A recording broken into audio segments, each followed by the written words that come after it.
Hi guys, I'm just gonna make a short video explaining why I am going to take down the video of myself from last Sunday speaking with Rabbi Kessin. Rabbi Kessin just called me.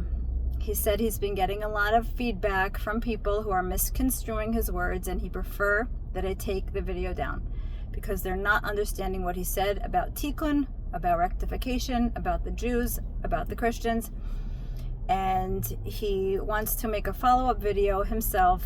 He said next week he's going to put out another video and he's going to clarify what he said. He also said to me he's worried about me and that I should put out a video explaining to people that I am not a Christian missionary and that I am not a Jews for Jesus. And I am not either one of those things. I am not a Jews for Jesus and I am not a Christian missionary because I do not believe in worshiping a man or worshiping God through a man. And Jews for Jesus does that in a sneaky way, and I'm calling them out right now. It's not okay. It's not cool. And I'm not somebody who believes in worshiping a man in any way, shape, or form.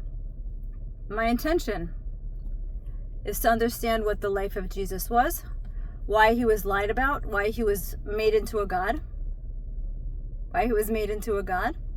by the church, and that I understand. They wanted to control the masses. They wanted to create the mind control. They wanted to subjugate the people, and they pulled that off pretty well. But why did the Jews have to vilify him?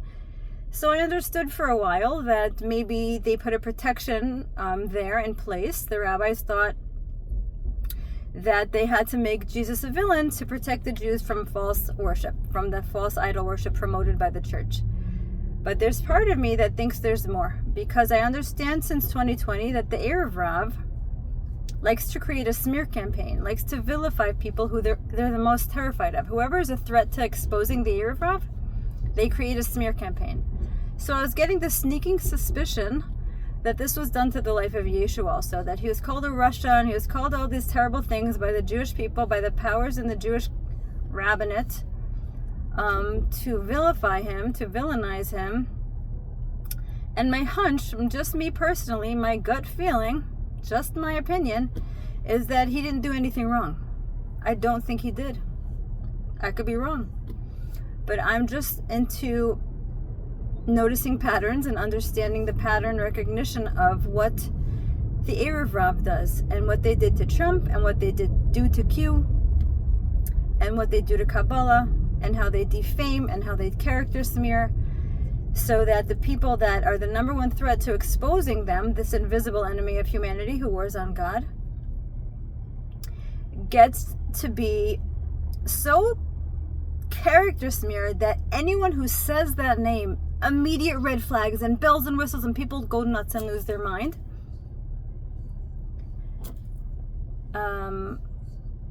So it makes me feel like there were many lies and a whole campaign created against Jesus by the Erev Rav, and I would like to understand more about that. And so I asked questions, and I would like to free Jesus from that entrapment, because I do believe that Mashiach is waiting at the gates of Rome for this specific conversation to be had so he can be ready to go.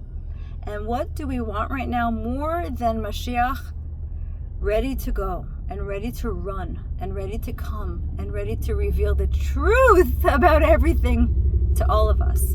So again, to be clear, Rav Kessin is going to put out a video next week clarifying his position.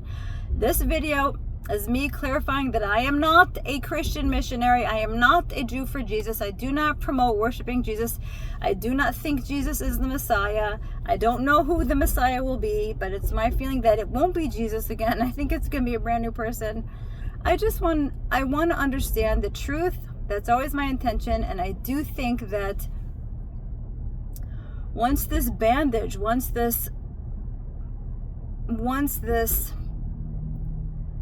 hijacking of the consciousness comes off,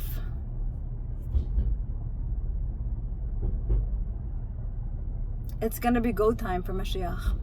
Mwah. Love you guys. Thank you for listening.